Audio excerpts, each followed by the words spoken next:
Very good evening to you. It's Friday night, just gone 7 o'clock, and as always, you're tuned to the Friday Night Football Pitch with myself, Cammy McDonald, and as always, my co-host Dennis Newell.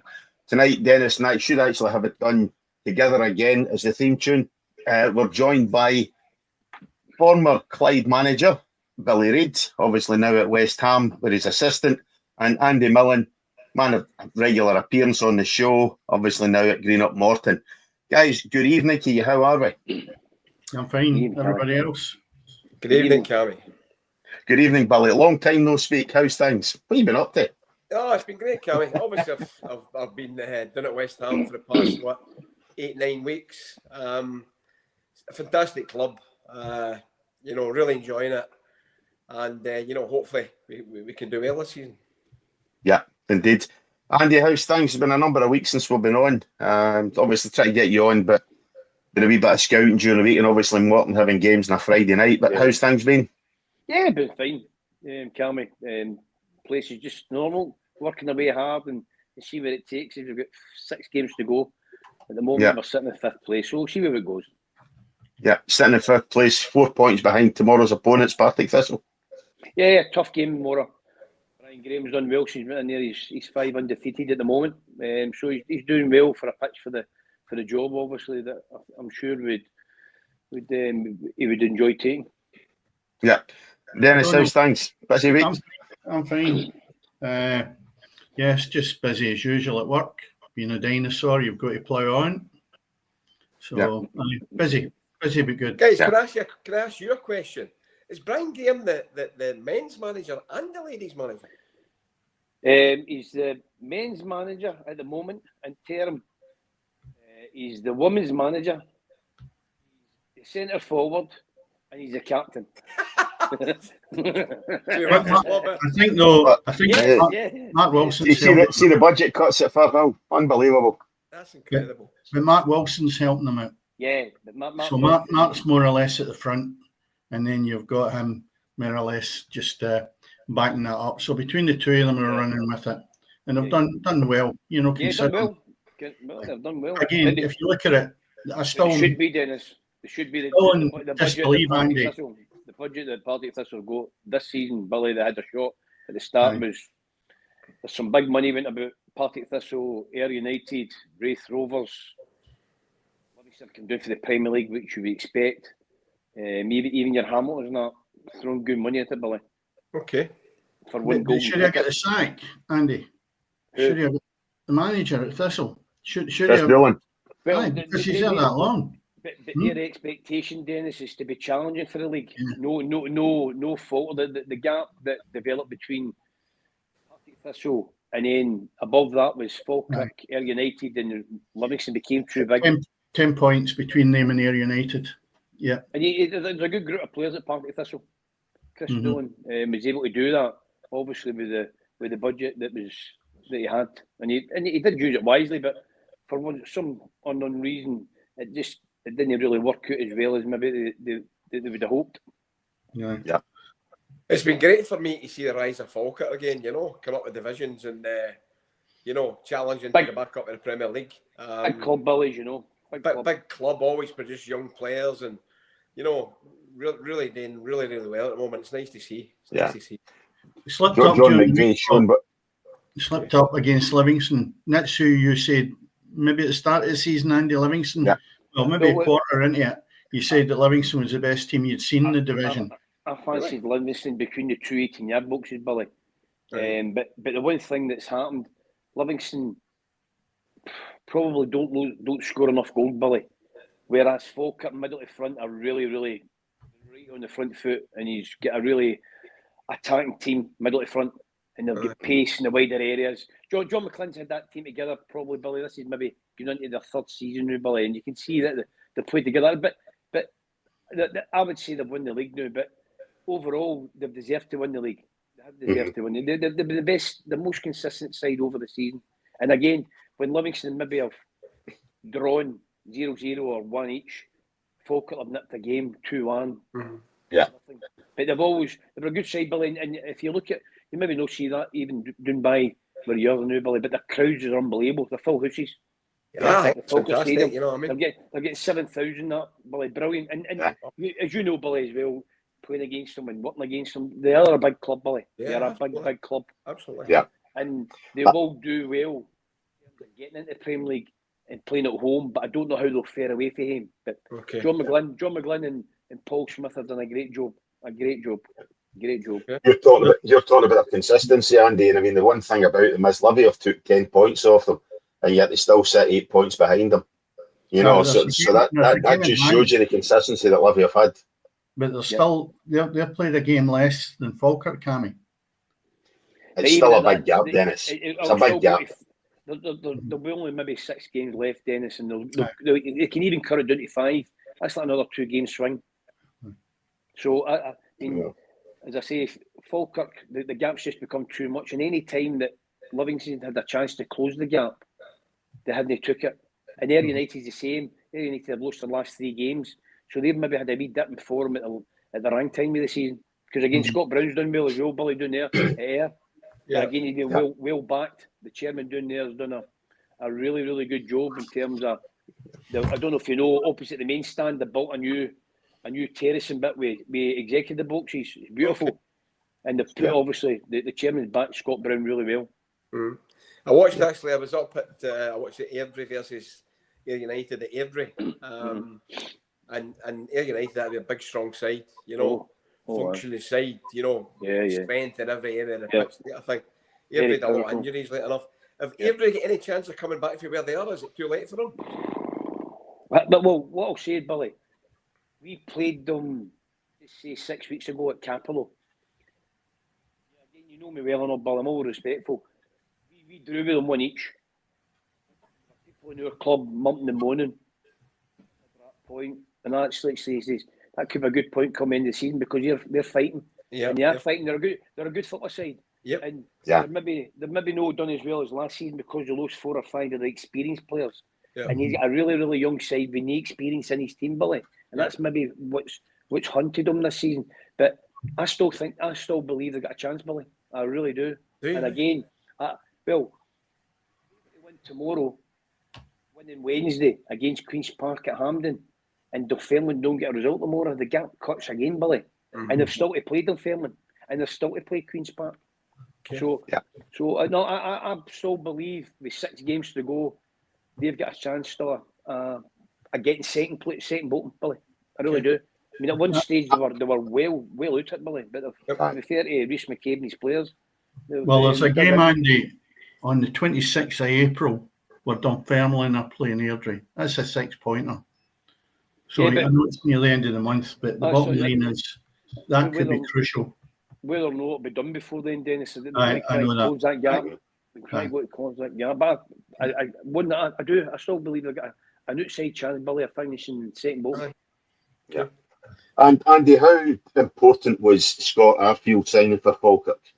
You know, that seemed to give them a wee push, and I'm just wondering if Dunfermline bringing in Wanyama could be the push that just helps keep them up. I think the difference there, Billy, I'm sure, as a manager, will probably agree with me here. Scott Arfield was playing, but Scott Arfield's come back to a Falkirk side it's on the front foot, and him being that elder statesman has been able to give them his experience and the calmness that they'll need to get on the line. I think he's been a great signing for them. Cammy. And going to Victor Wanyama, I don't know if his conditions like. Mm-hmm. Yeah. I don't know. I mean, again, he's not had a club since probably December. So that's 3 months, and you know yourself, Billy, you can do all the training you want and all that, but nobody. I don't know how that'll affect him. Yeah. One thing about Dunfermline, they've got an owner that has got a bottomless pit. Okay. It's a pity it was the Scottish Wanyama, because he would get a game with us because he plays players that are not playing every week either. No. I think Scott Arfield's a great signing. I'm the same, Billy. He plays with great enthusiasm, whatever club he's ever been at as a boy when I've seen him play. He plays with great enthusiasm, freedom, and go to a level probably I never thought he was going to get to, because he's just, I agree with that. You know, fantastic person, I think, to be about the place, you know. Yeah, that's a shame. But the Binyama situation, I'm not too sure about. As you say, I don't know, what's that fitness level he's at, type of thing. Big, strong lad. I don't know what Dunfermline need to make them better. To be honest with you, I don't really know. What you saw what happened with Dunfermline was Dunfermline chased a manager, and Michael Tizzer and his assistant from Celtic Hearts. They eventually brought the boy in, young manager, who'd done really well at Celtic Hearts. He had 8 league games, and 3 cup games sacked. And the 8 or 9 players that were brought in January, not one of them were Michael Tizzers. I was astonished when I seen that, Andy. When Michael was released, I couldn't understand it. But it's the madness of football, eh? It's the madness of football, where a young lad's come in there and not being given an opportunity to put any stamp on anything after being headhunted and let go within that amount of time. It's crazy for me. It's crazy. Yeah, I think that's the way nowadays. And the way the club sold to Michael, I'm led to believe, was it wouldn't matter. Don't worry about relegation. I want you to go in, what with younger players, certain age. So actually, all the players that were brought in, Billy, were all 18, 19, 21, 22 max, if you're lucky. But then all of a sudden, parameter changes, and you know yourself. Once clubs at the bottom, the firm's a big club, Billy. A big club. I mean, they're like the firm in the game. If they can get up and running, the fan base will go there. But all of a sudden, the supporters weren't having it. So when the supporters started getting onto the board, and the guys in Vegas, and he's always getting told things aren't too good here, then they bumped the manager, and they went and got somebody the complete opposite to Michael Tidser. So they've got somebody who's a young, aspiring manager to somebody of the experience. Neil Lennon, who's managed Celtic twice, and just the experience he's got as a manager. So there's no logic in terms of how that club went from 12 weeks ago to where it is now. Like that, I really can't understand that. I don't understand it. I really don't. Yeah. When you spoke about the golden ticket, you spoke about obviously big clubs in the Championship and things like that. And it still begs the old question is why the hell is our Premier League stuck to the amount of clubs it is? When you've got Dunfermline, you've got Falkirk, you've got Ayr United, you've got Partick Thistle. You've got massive clubs by comparison in the Championship, and yet we are still stuck in this predictable, stagnant, boring top league. I don't. Billy will probably know about more than me in that side yet. Where I can only go with when I was at St Mirren years ago, and in the Premier League. And I have told you before. I remember Willie Miller coming into the room and speaking about the Premier League. And at that time, they were trying to get the league bigger, so it was a 12. They were wanting it smaller. More of the cake. It's all about money, and you know what like it is, Billy. Yeah. If you get 12 teams, the cake's getting stretched as it is, and I believe a bigger league. They'll not do it. I don't think they'll ever do it, right? No. Because what would happen is they need the 4 games of Celtic Rangers. They need that as well. And then if you make the league bigger, you'll not get the 4 games. Yeah. Me personally, I've said to you before, they'll never change that. Me personally would look at what the Championship is now. I would go, instead of having Championship 1 and 2, I would just split that in half. And I would go two leagues, 2 bigger leagues, and then just have straight up 2 down, 2 up. That's what I would do personally. You know what I mean? But that'll never. Listen, but Billy's a football guy. I'm a football guy. I bet you nobody's ever asked the Billy Reid, who, and I know patronising him here on here, but he's managed Hamilton. He went for Hamilton, he goes to Sweden, he comes back into England, he goes to Swansea, he goes to Brighton, and he's at West Ham. Nobody will say to Billy Reid in Scottish football, what do you think's the best thing for Scottish football? Because you wouldn't listen to him anyway. But you've got people who have never played football making decisions now again. The youth system is getting changed again. So we went to 18s football, we went to 19s football, we went back to 18s football, now we've got to 19s football. Yeah. The biggest problem in the football now is when you come out of youth football at 18s or 19s, there's no middle ground, there's no reserve football anymore. They've done away Well, with again, it. back to discussing reserve football, Andy, way back when that stopped, and that was one of the biggest failures that they ever had, because the permutations you had with having a reserve team for players improving, getting back to fitness, youngsters coming through, was second to none, and they just done away with that. But Dennis said that the bigger clubs drove that away. I know, that's the point I'm making. And the other thing that happens is, and again, because I'm older now, I think more about that. It's all down to finance. Teams can't afford. That's what I'm going to say. Is that money? Teams. No, you know yourself, Billy, innit? It could be. I don't know. I'm just guessing. They're on a reserve team. It could be comfortably over $100,000 a year. Have you got a reserve team, Billy? We get down to under 21s. It goes to under 21s, then under 18s, obviously. Just touching on that point, it's like, for my time in Scottish football, I think there's been so many talented young players wasted in Scotland. Mm-hmm. Yeah. You know, I could name a list of young players I've seen and thinking they should make it, but they don't make it for whatever reason. It's hard to put my finger on exactly what it is. And you probably know what I'm talking about there, Andy. We a lot of young players through Celtic and Rangers and different clubs who haven't made it in Scottish football. And I think that's a travesty for me. But Billy, I'm just hearing drips that's coming down where I'm at the club. And there's guys making decisions in the SFA, and no disrespect to the guys. They've not been involved in football, they've not played football. And they've not been sitting in the sharp end, as I call it, and seeing how the clubs work, how the players work. And they keep saying, you're not producing this, that, and that. You know, Billy, when I came to Clyde, you were with me on the under 18, we'll say, right? Yeah. When you think of that squad that I went in and worked beside yourself. Yeah. And as I always call it, lovable rogues, right? They just needed guidance somewhere, Billy. Yep. But what happens is now, they keep saying about, we're not producing this, we're not producing that. But sometimes the clubs themselves aren't giving them the time that they boys need, Billy. So, definitely. You look at, I remember speaking to yourself, and it's true. And as I say to this day, you see the wee guy training, and the clubs have been it. I keep hearing them saying about this winning and doing this and that. I says, it's not about winning. I says, don't want to win. What do you mean? I says, you don't need to tell them about that. I says, they're inside, don't want to win. You know what the best thing you've got to do? Control passing the ball. Control pass move. Control pass move. And they'll look at you. And I says, remember, it's not your team. But it's not your team. I says, you've got to develop the boys so that by the time they're 16, they can control and pass the ball. And then see by the time they start growing into their body physically, then they become that young man who's got that physicality and the power. You might get somebody, as you know, Billy, at 16, even 18, he's like a jockey's whip. Yep. And then by the time he gets to 21, 22, he's just sprouting and building up.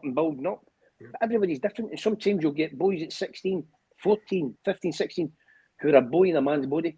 Yeah. Mm-hmm. There's no logic to it. But you've got guys in the SFA, Billy. These two guys, I'm not going to mention names. I don't know them. But I'm going, never heard these. And yet they're saying about we need under 19 football and all that. They've already had all that, Billy. They need that reserve football that we used to do.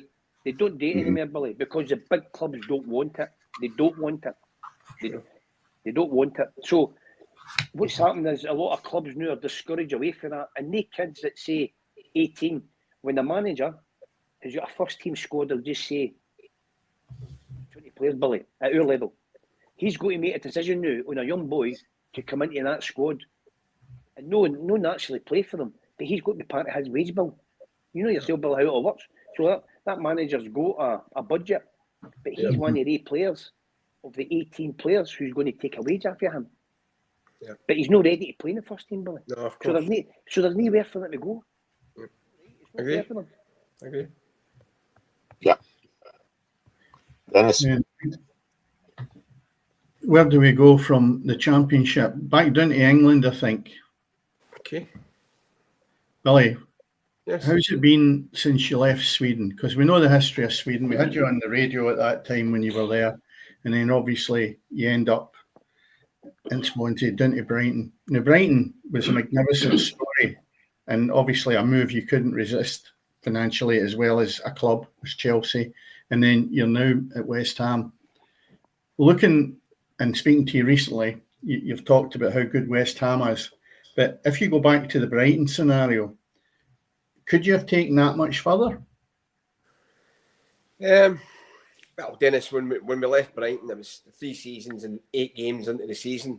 Mm-hmm. And in the 8 games, we were sitting 4th in the league. So we started the season really, really well.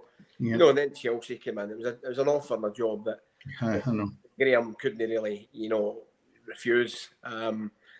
Brighton was a well-run operation and still is. You see how they went from success to success and how the amount of players they bring through the system and then move them on for millions and millions is really, really impressive. The training facilities and everything about Brighton is absolutely fantastic. Yeah, there was scope to go on for Brighton, but we made the decision to go to Chelsea. Probably the wrong timing. And that's where West Ham feels better. It feels like it's the right time to get to West Ham. And the first 9 weeks have been difficult. We took over a team who had lost 40 goals in 20 games, league games. So that's two goals against a game. Yeah. You don't need to work out the mathematics. If you lose 2 goals every game, then you're going to have problems. So we've showed that up a bit. We're a long way from playing the style of football that we want to play at West Ham. It's going to take a bit of time, and hopefully we get that time there. Yeah, but on the Brighton front, because it's spilled over a little bit into Scotland with Hearts, and this is what I was sort of edging towards. There's an analytical system that Tony Bloom uses. Now, see, when you were there, who identified the players, and what decision making did you have in relation to bringing the players in? And what's the norm for this now? Because obviously, Andy, you're at Morton, it'll be a different formula altogether. But what's happened is that Hearts have actually had Tony Bloom having that influence, and they've brought a big centre forward to Hearts, who's made a massive difference. Is the same system, was it being used at Brighton? And how did you find players? Because you touched on it there.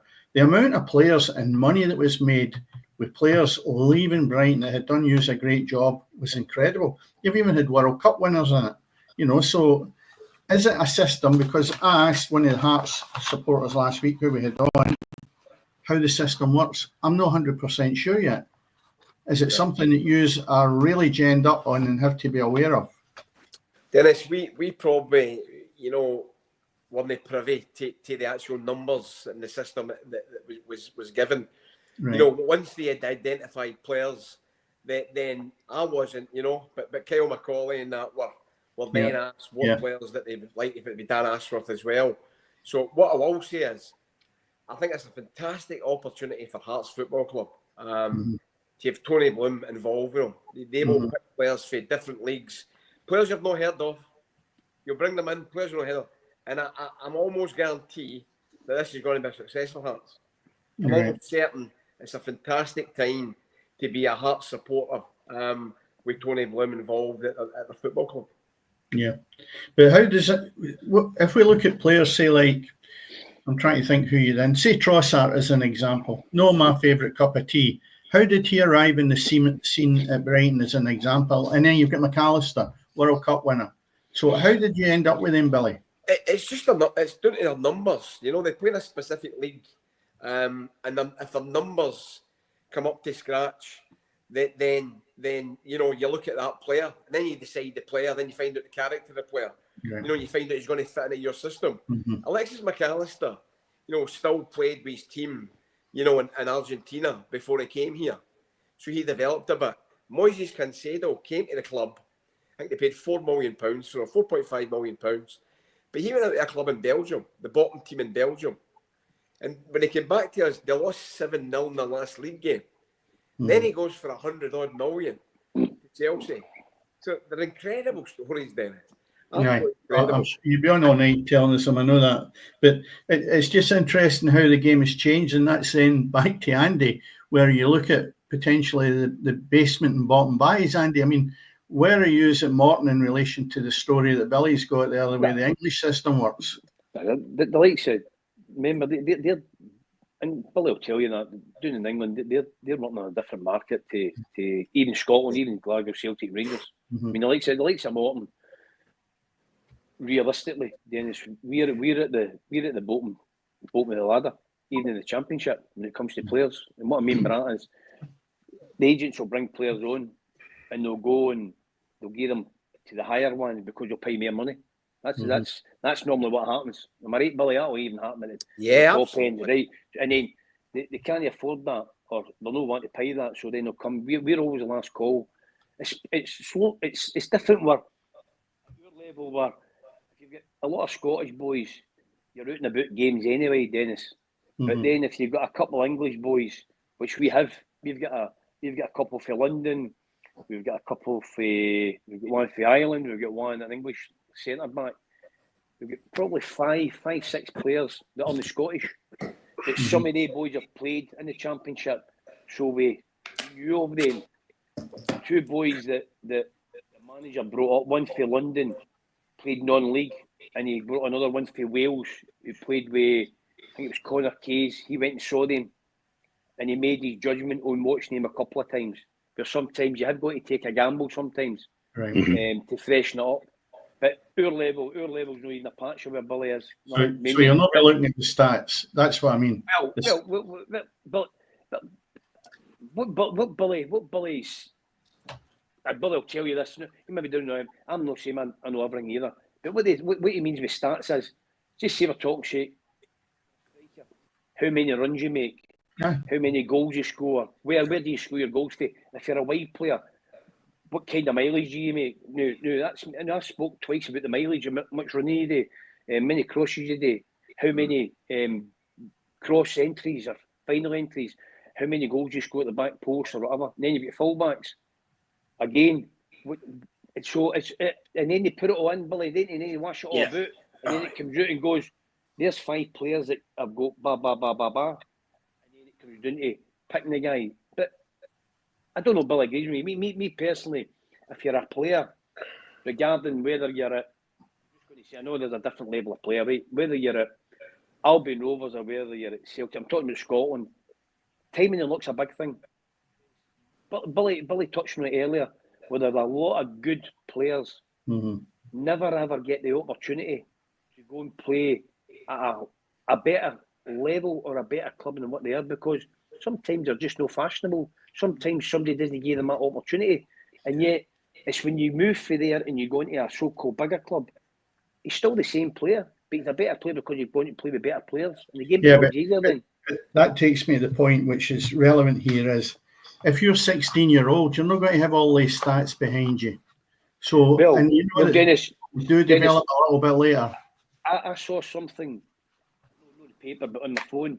There's a guy, France, 2 guys in France, and they are now set up a company that film games for under 12 to under 16, and they're scouring South America and Europe for players for clubs. And what they're doing is they're going to try now and get the clubs to do the footage, and they'll look at it, cut it, and then they'll try and pass that on to, i.e., a West Ham, a Liverpool, a Man United. We've got such and such in this country. Have a look at them. And by the way, Tony Bloom must have done that for the ones coming from Argentina or whatever, Billy. You know what I mean? Younger ones going to South America. And that's what they do. Most guys, most agents are looking for that, as I call it, the golden nugget. Because that one guy can bring a bucket full of money to that agent. And that's how it all works, Dennis.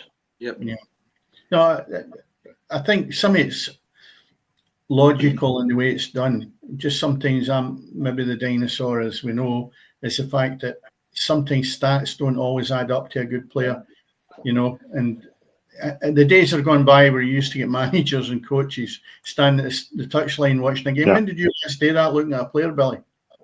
No, but Dennis, what I'll say to that is, you know, not all the signings work at Brighton. You know, I could name a lot of guys you've never heard of who don't make it.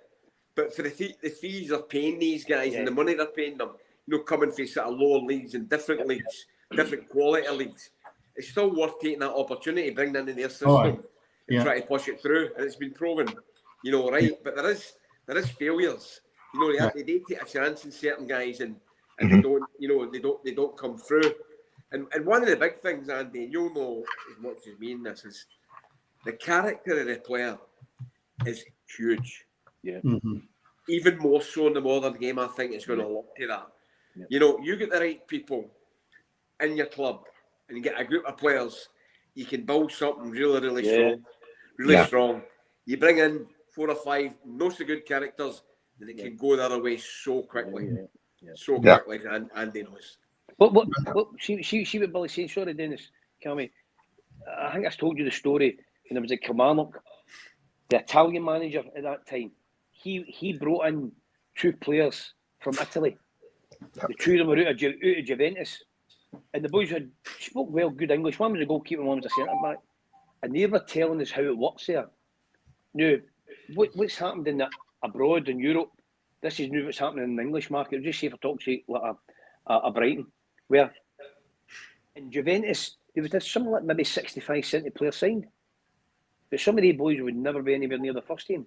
What happens is they've got a group of first team, but see these boys are still under Juventus, so they go out and loan here, go out and loan there, and when they come back in, if they're doing no bad, somebody will go and buy them. Mm-hmm. Yeah. So it's a business. As much as you get 100% transfer fee as well. That's what it is. So it's all money. So the money that you're spending out, you're hoping that you're investing, and then you can actually generate more money on top of that to go and get more players in. Yeah. But how many players do you reckon you've got farmed out at this moment in time at West Ham, Billy? Good question. I would reckon there's probably about 20 players loaned out. About 20 players. Younger players. We've got some experienced players out. The boy Agard's at Real Sociedad. The boy Maxwell Cornets in Spain as well. So there's experienced guys. That James Ward-Prowse was in Notts Forest until we brought him back, which was incredible if I look at the situation. But no, there's a lot of players out on loan. You know, boy Freddie Potts, you know, come back to us pre-season. He's a loan to Portsmouth playing the Championship every game. You know, as a 20-year-old boy, 19, 20-year-old boy. So the experience he's gaining, you know, at the start of the season, they were down the bottom end of the table fighting for relegation, and they've come through that. And, you know, it's invaluable going out on loan for some of these lads, you know. Yeah. Well, the boy White you had at Brighton was a prime example of that. Oh, Ben White. He's one of the players who's played in every division in England. Yeah. He's played in the bottom division all the way up to the top. He's playing Champions League football now. Yeah. You know, I remember he was in League One at the time, and we were at Swansea, and we quite liked him. We tried to sign him, and I spoke to his manager, and he said he'll play for England. And I thought that's some statement. He's playing League One football. He'll play for England. Sure as behold, he did play for England. You know. He's right enough. Yeah. Yep. Yeah. What was that? £50 million you sold him for? He came through the youth system. I think he went for 52 million. Incredible, isn't it? That's something else, isn't it? I mean, if you got a player like that at Morton, Andy, I mean, it's unthinkable, really. Just even one player, if you look at the potential that footballers have got now. What I'll say, Dennis, and I don't know, Billy or Cammy agree here, and I know it sounds a bit negative, but I believe that the days of, if I go back to the 80s or the 90s, when players were constantly getting moved between Scottish clubs or English clubs were coming and taking new players for the Championship or the Premier League, you don't see that very often now. What they tend to do, they'll go and get a boy of maybe 17, 18, pay 250,000 cross-border fee for them and put them in the under-23 because that money is nothing to a Premier League club down in England. So what clubs? Our club, some people actually believe that they're going to be able to sell all these players, and unfortunately, I don't think that happens anymore. I don't know whether you agree on that, Billy. You'll get the odd one. I'm talking about in Scottish football, Billy. You'll get the odd one that'll get sold, but the days are big. I'm talking about at a lower level, Billy. You'll get maybe like they're talking about the boy Lennon Miller at Malone, but I'm talking about in the Scottish Championship, which used to happen in the 90s. I'll go the 90s when I was with Billy at Hamilton. Hamilton sold Paul McDonald to Southampton, Colin Cram to Southampton. I mean, they sold boys like that. They sold boys down south. I mean, and obviously when Billy was at Hamilton, he sold the two, MacArthur and McCarthy. Mm-hmm. But even Hamilton, it's dried up. Because the market may be looking somewhere else now. But is that something? Hamilton were a Premier League club at that time, I think, were they not? Yeah, they were when they moved McCarthy and MacArthur on, they were Premier League, wasn't it? But what ages were they? No, but Billy, to be fair to him, I remember in the Championship playing Hamilton, the boy MacArthur, Billy, the midfield boy, the one that went to Celtic, James. What's the other one? James McCarthy. He was playing. I played against him as a kid. Yeah. And so what Billy says earlier, he probably had some by the time he's in the Premier League, he might have maybe, I don't know, 40 odd games, 50 games, Billy, in the Championship before he went into the Premier League. Maybe that. Yeah. So, Andy, I think, one of the things, you're right in saying that what you say, but one of the things for me is other countries in the world are more developed now, I'm talking about Danish players, Norwegian players, African players. They're signing, these clubs are signing all these guys for all these nations, America's a rising nation as well, Australian players. That was never the case way back before. The odd ones, but now there's players coming from all countries. I think that's hampered Scotland. But Billy, I have a big. Again, my bottle's maybe half empty all the time. I'm a realist. It's like everybody talks about Scotland national team. They play such and such. Scotland national team is now overtaking a load of countries, because what Scotland used to be in the 70s, 80s, 90s, where they were qualifying for tournaments all the time. All these countries are actually starting to push forward stronger. And because the infrastructure within their football has actually developed better. We haven't done that, Billy, when the country was being successful. We weren't trying to build and make it better. We were probably a wee bit lazy, nonchalant, and say, we were doing this all the time. But these countries that maybe were finding it hard, they says, how can we improve? You were in Sweden, Billy. Look at how much Sweden did. Yeah, no, exactly, Andy. You just need to look at the Japanese players at Celtic. The success they guys have had. The Korean players, the way Matoma at Brighton, I talk about him now. These that was never really known before, but now these countries are all producing top players, And what's happening is, if it's not their own coaches, Billy, they're going outside their country and bringing a Scottish guy, an English guy, a German guy, an Italian guy, a South American guy into their country, and then they're starting to develop, and they're seeing what happens in terms of what they're doing for training, and they're maybe getting different ideas, and then they're adding on, like Australia is a very athletic country, Billy, really powerful, and you look at like the South American is the technical side, but the one thing you mentioned there, Billy, with a lot of these players, they all run, Billy, they run, and unfortunately, if you can't run now in the modern day game, and you don't want to run, you're no day, Billy. You don't last. Physicality is certainly a big thing now, you know what I mean? You always had to run, but it's even more so and that's the thing with the Premier League. When you go and you sit in the touchline, you see the speed and the physicality of some of these players is of a high level. To me, Billy, I'm not going to ask you. It's just when you're sitting watching it right next to it, when the part, it's the power and the pace in them is incredible. Time and space, Andy. Time and space is incredible, absolutely incredible. But Billy, the touch is immense. It's unbelievable, the touch, because that gives them that time and space. But I've never seen so much quality in the Champions League and the Premiership in all my life as I have the last 2 years. The touch has improved dramatically. And we don't have that in Scotland. I think that's one of the things. And you touched on it early, Andy, to work on the touch, and I don't think that we're good enough in Scotland. And that's how you get a lot of stray passes. When I was at Clyde with Billy, and I used to do the first watching before I went in, but then I went into Clyde, and all he done with his players was all technical stuff, Billy, wasn't it? So the young boys, that's what he done. Always technical, technique. Always. And I don't mean this trick and turn, just control, pass, move, being able to control the ball with inside your foot, pass it inside your foot, and then your better ones have got a better range of passing. Not everybody's going to be the same. Understand that, but you've got to be able to handle the ball. Yeah, absolutely, Andy. And get back here, Billy, just quickly. This week I was talking to we've got Niall McGinn at the club, right? Okay. He played at Celtic, Aberdeen, Northern Ireland International. I was actually talking to him about international football. Yeah. He says they played Germany. I think it was in the Euro Championship, Billy. He says, and we weren't a bad side.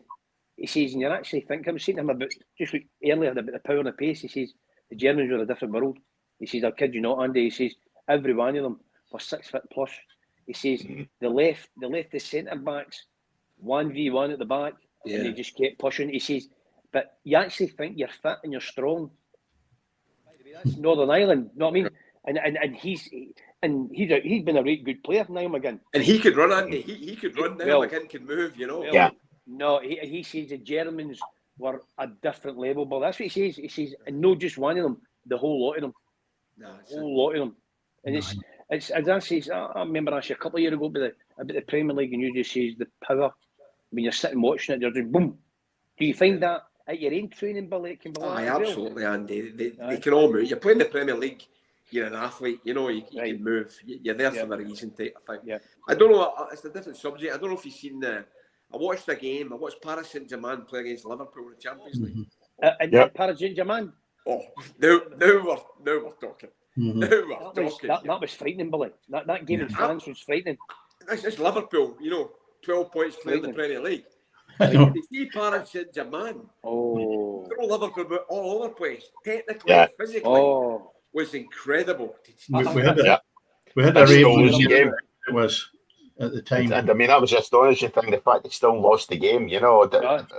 Obviously, the game in Paris, they still lost, you know. Ultimately, they got through. But to lose that game in Paris, Billy, with the possession they had, the stats they had, you know, everything was just, they should have hammered them 6 or 7. Yeah, that was one of the best games I've seen for a long time, Billy. Just the quality of the game was unbelievable, Billy. Totally agree, Andy. I think they'll win the Champions League. I think they'll win it. PSG. I think PSG will win it. Andy. What I've seen, take some stock, that's for sure. Yeah. There definitely doesn't seem to be a team that's got the measure of them. You know, I mean, Madrid have looked decent. You know, Munich have looked decent. But you're right. Paris Saint-Germain just look as if they're going to blow anybody else out of the water, Billy. Wow. High level. How are you looking for the remainder of the season, Billy? We've got 9 games to go, Dennis. Wolves away is next. Then it's Bournemouth at home. Then Liverpool away. I think I'm right. What are you saying? Yeah, we're fine. You know what I mean? We're trying to develop a playing style, which I say is going to take some time. You know, the players are getting to know us, you know, day by day. The more training sessions we do, the better for us. But, you know, still get as many points we can at the end of the season like any team. Has the players been receptive, Billy, to what you're trying to get across? I've got to say aye, Andy. You know, I've got to say aye. Certainly in terms of, you know, defensive-wise and shape-wise, you know, we're a lot better. You know, we're a lot better, conceding loads less chances. So that side of things. But creating has been a wee bit of a problem for us. And that's the part we're starting to work on a bit more now, because we had to leak the goals, stop the goals, and hopefully start creating a few more chances to score goals. We've got the players, Andy. You've got Jared Bowen, you know, you've got Mohamed Kudus, you know, big boy Fulkrig's just going back to fitness. Evan Ferguson's just getting back to fitness. You know, Danny Ings is there. So we have got the players to make chances and score goals. That's the next part of the jigsaw for us, Andy. Yeah. I mean, obviously you have inherited that team that was poorer than it is now, whether that's up for debate with anybody that's watching it or not watching it. But it has improved, and I was talking to you about that last week, obviously. But the thing is, when you look at the close season, are you using the throes of identifying what you would need for next season? Is that an ongoing process, which I'd imagine is at every club? Dennis, just what you said there, he took the words out of my mouth there, that every club, you know, whether it's Morton or West Ham, you know, are looking to see what they can hopefully, you know, freshen up, use that word, freshen up. But there's players in contract there. Some players may want to leave. Obviously, we're looking at certain players that can maybe make us better, like everybody. But, you know, Dennis, it's not just as easy as going in and changing things that quick. It's not easy, sir. It takes 2, 3, 4 windows to eventually get your players into the building, you know. Yeah. How is the stadium in relation to? Is it a bit further away from the pitch than you're familiar with? It's further away from the pitch, Dennis, but it's Olympic Stadium, you know, with 66,000 people there. It's an incredible place to play. But the home form has not been good enough, so the fans they've not a lot to shout about, if I'm being honest.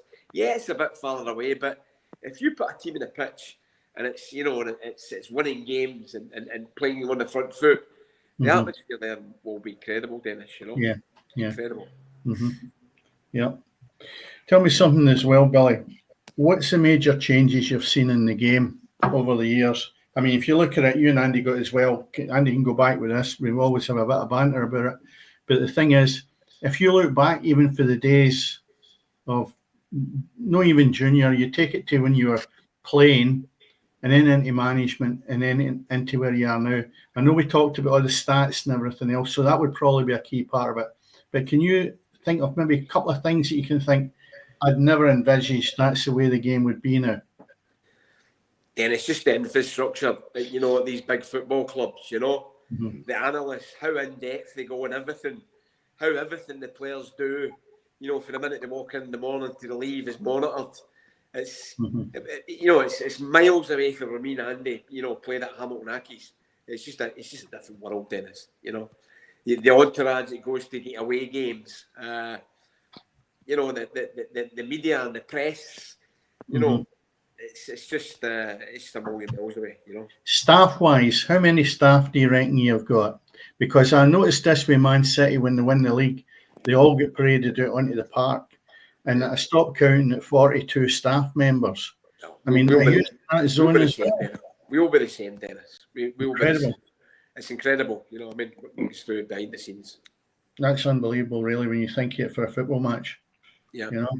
Yeah. I used to be in the position we get that as a crowd. I was over the moon. Yeah. That was a good day, Billy, wasn't it? That was a good day, Billy. But you took up 2 of my comps. So, Billy, a club like West Ham, what's success for a club like West Ham? Obviously, David Moyes won a European trophy a couple of seasons ago and then left the club. There's been a kind of conveyor belt of managers, obviously with Julian Lopetegui, then obviously yourselves down there.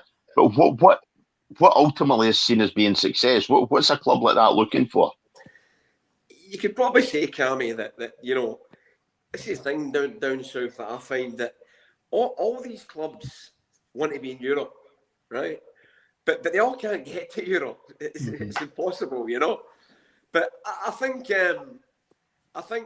top 8, challenging for Europe, producing young players, developing players. I think that's success for West Ham at the moment, you know. And if we could develop players, sell them on, improve players, because I think as a management team, I think that's your job as well. Not just winning games, is to develop players within your system. I think that would be seen as positive. But listen, it's like any other football club, doesn't matter what year, you have to get results, you know. And Davy Moyes was, you know, he left the club. He wasn't sacked, but he left the club for whatever reason. Won the European trophy. I think he finished 8th and 6th in a couple of years. So that way, Davy Moyes done a fantastic job here, you know. That's right. Yeah. I mean, you're talking about obviously development of young players. You move down the road just to Brentford. Obviously, they've got the kind of Moneyball system where stats and analytics is really for them to be moving players on. You know, West Ham are not quite in that situation where they're bringing players in to sell them. But in terms of development, it's developing a young talent and making them West Ham legends, if you like. Yeah, I think so. I think Brentford in the same mould as Brighton, exact same mould, you know, and it works again for them. Yeah, I think any club I've worked at, Cammy, is about developing players and bringing young talent through. I think every club has to do that. They're there. We've got good young players in the system. There's a boy called Ollie Scarles, who's just come in. He made his debut at 16 in the Conference League. I think he played against Bucharest, and he got the man of the match at 16-year-old. He never made a Premier League debut since that. He's now 19 years old. He's made 3 appearances, full appearances already under us. You know, so bringing in these young players, to me, is certainly the way forward. Yeah. And that lad, Evan Ferguson, is that the guy you had at Brighton? Yeah. I think it was yourself and Graham Potter that gave him a game, wasn't it? Yeah, we gave him his debut at 16, going on 17. Fantastic young talent. Has been hampered by injuries in the last couple of years. He's not the best at times. Oh, he's still scored maybe 12, 15 Premier League goals. Leads the line for Ireland. We took him in loan. He's been a couple of injuries, but he's starting to come through now, and he'll play before the end of the season. Yeah. And talking of injuries, I think it would be remiss of us not to ask how Mikel Antonio is. Well, it's funny, he was on the pitch today. He's been on the pitch maybe over the last couple of weeks, but he was actually doing some running today. He's just trying to get his movement patterns going. You know, he's been through something horrific, really horrific. Yep. And he's so positive as a guy. It's incredible how positive he is, and he's that driven to get back into the game. But listen, it's baby steps at a time. He's well ahead of schedule, and you see him running the day, you know, and it's like, wow, how has he achieved that in such a short time? And it's all credit to the person, you know, within, you know. Yeah. Andy, just on something, I'm not sure if you've had these in any of the games when you've been at Morton, and I want to know Billy's view as well. VAR, because we have I have a rant. We both have a rant, Cammy and I, about VAR. My experience of VAR, I've had it twice. Morton played Celtic at Parkhead. That's right. Where who's now retired, called Craig Napier, gave a handball against Effie Ambrose. Never a handball. Effie Ambrose knew nothing about it. It bounced up off of somebody's foot, hurt his arm. Kevin Clancy gave it. We got told never a penalty kick. That didn't make any difference. That gave them the equaliser, right? But my experience of that day was looking over to the bench, and Andrew's a manager, and John Kennedy, and I went, what happens now? And he says to me, sent over to the monitor, it'll be a penalty. I went, what? He says, I'll guarantee it's a penalty kick. Listen, Dennis, it's no my cup of tea at times. I go, wow. It's not mine. That's why I asked you first, Billy. What's your own thoughts on it? Well, I think VAR's a good thing, guys, because when something like that happens, you think it's unjust. You know, that's always mentioned, but it's no mention about all the correct decisions it makes. And there's loads and loads of examples of correct decisions. Where I feel for you, Andy, there's been a big change in the Premier League this year. The handball rule has been completely changed. I don't know if you know that. Anything that hit the hand was given as a penalty. Penalty kick. Which was absolutely ridiculous. Yeah. There was the ball hitting the hand and nobody's got a chance of moving. That's all changed now. It's not a case of the ball just hits the hands. It's the hands in an unnatural position, and he's moved his hand towards the ball. So it's worked really well, in my opinion, in the Premier League this year. It's a much better system, and moving towards something that is much, much better. And we don't talk about all the offside decisions, because even though they're going to be that wee bit offside, they're still offside, eh? It's still the correct decision. You know, so to me, VAR's a good thing. I think we're still learning how to use it, because it's not just all black and white. But I think in the main, it's helped get decisions right, but I understand people's feelings. It might not be good for the game, for fans, when it takes so long and decisions are given. But for me, it's quite clear cut. I think sometimes the way I look at it, Billy, is there has been quite a few goals when you talk about maybe a quarter of an inch, a decision, when a defender would never have got there anyway. And what happens is that a good goal has been penalised because of it. I would like something that drew maybe a line that was quite distinctive of a gap rather than a quarter of an inch. I know what you're saying, offside's offside, and that's the ruls. But if you look at occasions recently that I've thought of being with Rangers when they played abroad against Mourinho's team, where Dessa scored 3 goals. Yes, that's right. You could have. It wasn't even a millimetre. It was what it was. It's the old Scottish measurement of a ball here, Andy. Well, but you usual whatever way the line could have moved either way, and it could be either own side or our side. But the problem is you go to Scotland is we've got VAR, but we've only got VAR to a certain extent. No, the way Billy's got it in the English Premiership. We've only got a certain amount of cameras, and they're not even online. At times, our guys are guessing, and you know that. That's true. Well, we know I that. can't answer that, Andy. So the club are paying over $100,000 for a facility that isn't done properly. They got a Polaroid at your game for that, Andy. No, it's just the guys that we get to referee the games are just sometimes well out of depth. Oh, I'd agree with that. I'd agree with that one. But we'll not drag Billy into that because you'll get in trouble for making an opinion. The guy who's the head guy now, Willie Collum. I remember him saying to me, "Come down and see him." And when you took me down to Kilsyth to see him, Billy, you always used to talk highly of wee Willie Collum. When I see Willie Collum, the top guy. Yeah. And I think, to be fair to him, he's quite honest and transparent in how he comes across.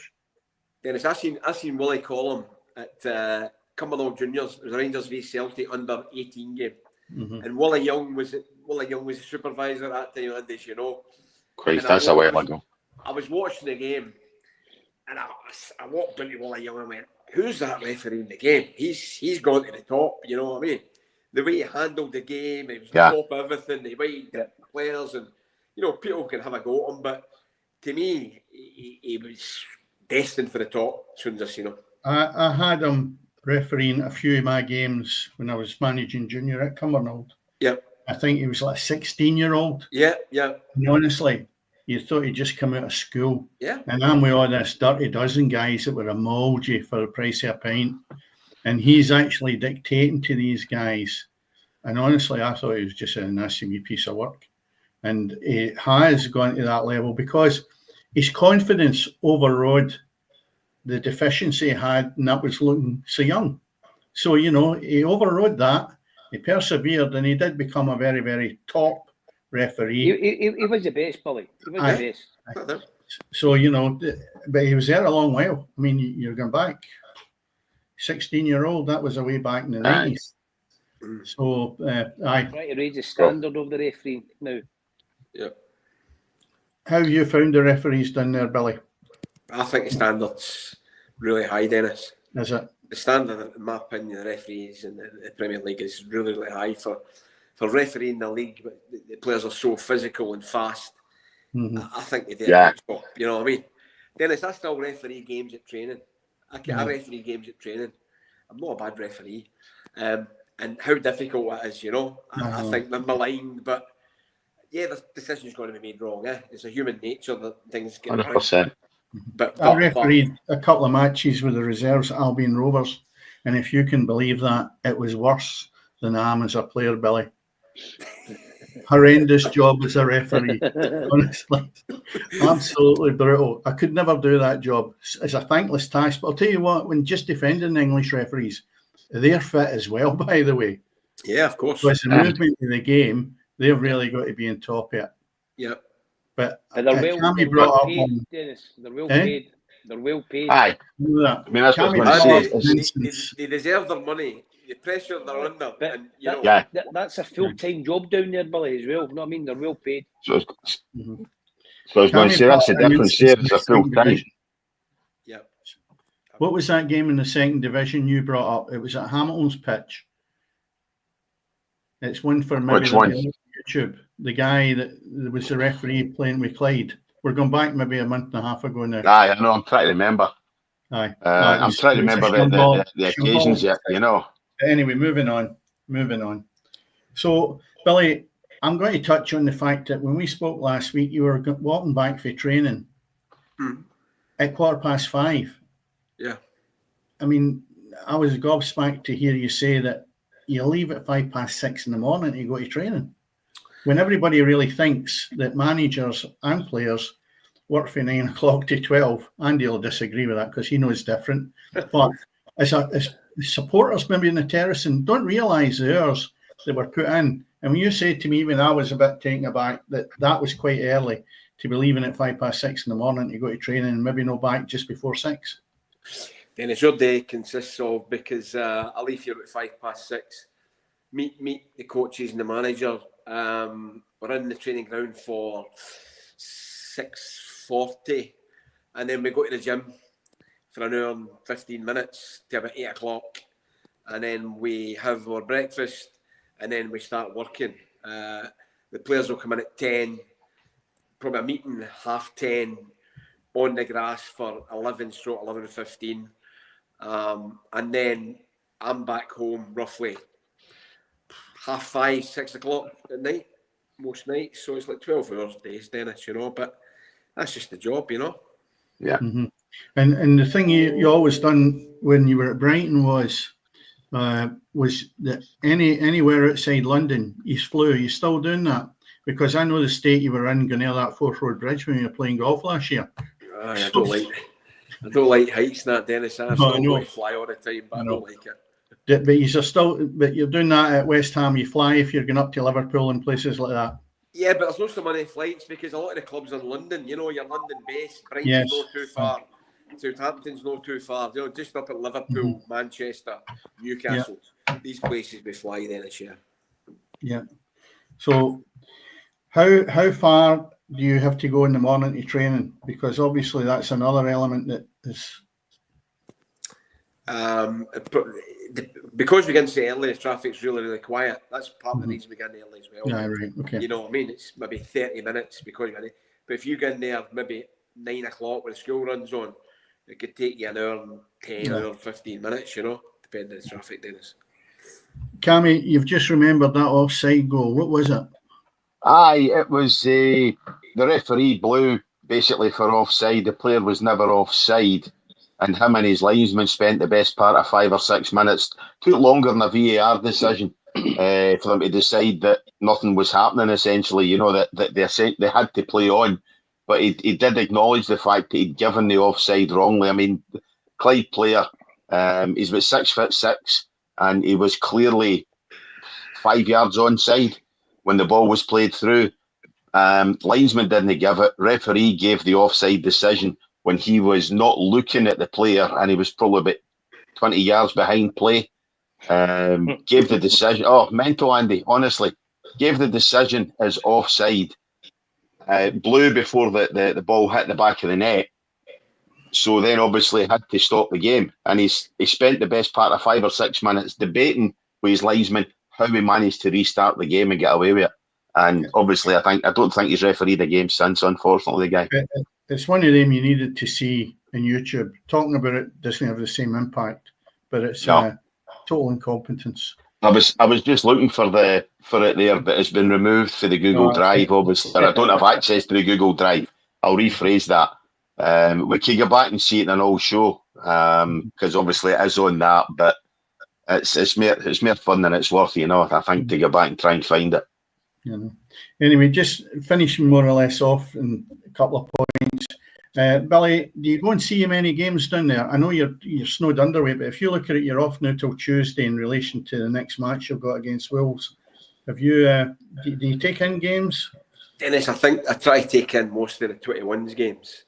Right. We're trying to build a strong relationship with the management team of the 21s, getting to know the players and 18s as well. So that's my focus, really, to build that relationship. And we use a lot of the young players at training. We're going to use that tomorrow morning as well. The younger players want to come and train and play against the first team, because I think you give them hope that Ollie Scallos, who I mentioned, who's now stepped up and they've got games, and I think it's rubbing off on the academy, because I think they went 7 games and they're all win every 7 games. So it's I think it's really, really important that you show these guys there is a pathway, even at a club like West Ham.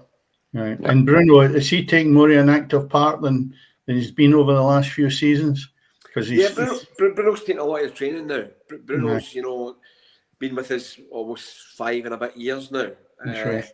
And he's learning all the time. Fantastic coach and fantastic guy. Right. And he plays a big part in what we're doing, mate. Right. Yeah. Billy, what was your guys' plans, or what did you do? How did you guys spend the international break as obviously managers when maybe half your squad was away playing international football? Yeah, we had 4 days off. Had 4 days back in Scotland. The players had 4 days off. Then we came in, we done 2 days, had a day off. done another 2. So it's been a wee bit longer. By the end of the game, we play the bounce game against Brentford at the stadium to break it up for the guys that are there and make it feel as though it's a real game in the stadium. And then, as I said before, earlier in the show, we've got a 4-day lead into the Wolves game on Tuesday evening. Yeah, no bother. Yep. Andy, looking forward to tomorrow's game. Aye. I don't know about Billy. Now that you're on the other side, you just sit and watch. There's nothing you can do. You're prepared. The players are prepared, and hopefully they'll go and enjoy the game. They'll embrace it. There'll be a good crowd tomorrow, and again, if they're getting about themselves, they'll want to be on the front foot and get after Thistle. But a tough game. Well, there's only 4 points in it, so I'll tell you what, it would ruffle a few feathers if you can manage to close that gap. Definitely would do. Yeah. And Billy, you've just got to keep battling away and make sure that you take the Brighton approach to it with entertainment. I mean, I know a couple of people that actually say to me that Brighton, when you were there at the time, Brighton is now my second team. You're talking about teams that were supporting like Liverpool or Man United, and the entertainment that came with the Brighton was unbelievable, and they thoroughly loved the style of play. Obviously, hiccuped at Chelsea, but I'm sure I can see signs of it coming back at West Ham. And if you can continue that in the vein that you know you can do, the supporters will be absolutely delighted. Dennis, at the moment, you can only influence every day you go in there. No. That's what you can do at the moment. Influence every action and every minute you get in there. And I think we do achieve that. And if it brings success, good. If it doesn't, then you've tried your best every day. Your best shot. Yeah. That's what you can do in life, huh? I know. Precisely. Yeah. Well, guys, thank you very much. I've got to say thank you to you both for joining us. It's been absolutely fantastic. The 2 years have taken over an hour out your night, Friday night, to spend it just talking to the two of us and anybody listening. So thank you very much, first of all, to Andy Millen. Andy, thanks for joining us as always. Thanks, Cammy, for inviting me in. Good, Andy. Yeah. And Billy, thank you very much. It's been an absolute pleasure. It's been good catching up with you. It's been a number of years, so thank you very much as well for you coming on. No problem at all, Gary. Good, Billy. Have you kept that 8 kilos off since you were playing golf? Yeah, I'm still in the gym every morning, Dennis. He's getting himself ready to go and start his new career again, getting back in the middle of the park again. I know. I don't know about that. He's like, hey, Andy's going to be a referee next season or the next 3 or 4 seasons. Listen, guys, thank you very much. Thank you, as I say, to Andy. Thank you to Billy. Thank you, as always, to Dennis. Thanks to you for listening. As we say at the end of every show, go ahead, like, subscribe. It does help us out a ton. Tell your pals, because it is always happening on the pitch.